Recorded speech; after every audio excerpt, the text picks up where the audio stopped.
We're super excited today. We just had an awesome opportunity to go just be backstage with Brian Welch, lead guitarist of Korn. They were avant-garde in really many ways, started nu metal. Talk a little bit about just how the band started, how you guys got together, and really kind of just your rise to stardom. All the guys in the band had been connected somehow or another besides the singer. They asked me to join the band about '93. Climbing the charts and everything was fun. You know, being able to see MTV just grab a hold of us and the record labels really loving us. We were just kids and we didn't know how to accept it. We didn't know how to maintain it. We didn't know how to be good husbands or fathers. We just tried, you know, and we had yes men all over, you know, just anything we wanted. I just felt like I was in the gutter, man. And I'm like, why doesn't my life make sense? It was a sad existence for a while. And then the guys in the band, all of us ended up getting divorced around a 3-year period. When I got divorced, I was like, okay, I'm done with drugs, you know, because I got full custody. And I was sober 4 months. I was working at the gym. I was eating like right and everything. And I'm like, I felt so good. And I felt like I was doing it. And then 9/11 happened. I don't know, man, it just brought this darkness on me. The whole world was depressed, you know, and it was like, and I started drinking again. I was jumping from one thing to another because I wanted an escape. But I swore I was gonna do crystal meth because I used to do crystal meth with my wife off and on. We always had it under control. We'd do it like a couple nights or whatever. I ended up scoring some and just promised everybody, myself included, that I was just gonna do it one night. Then it turned into a week. And I did meth longer than I've ever had in my life. I was the most functioning tweaker you'd ever met. I was doing real estate deals.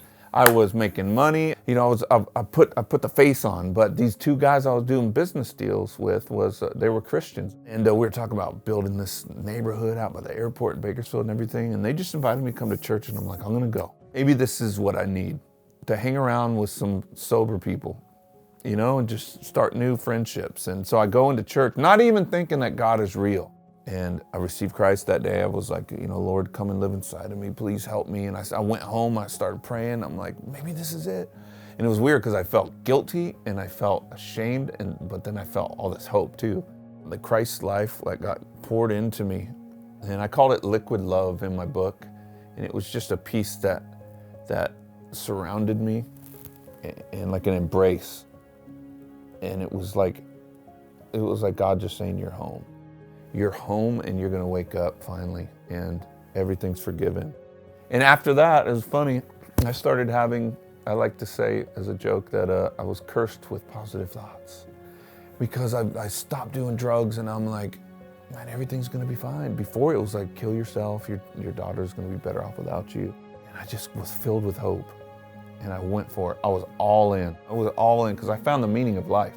And then really, my understanding is, Brian, in a 3-week period of time, you leave Korn, $23 million on the table, all in for the person of Jesus Christ, and all in terms of just knowing that you wanted to just be the father to Janaea that you knew that you needed to be. Right.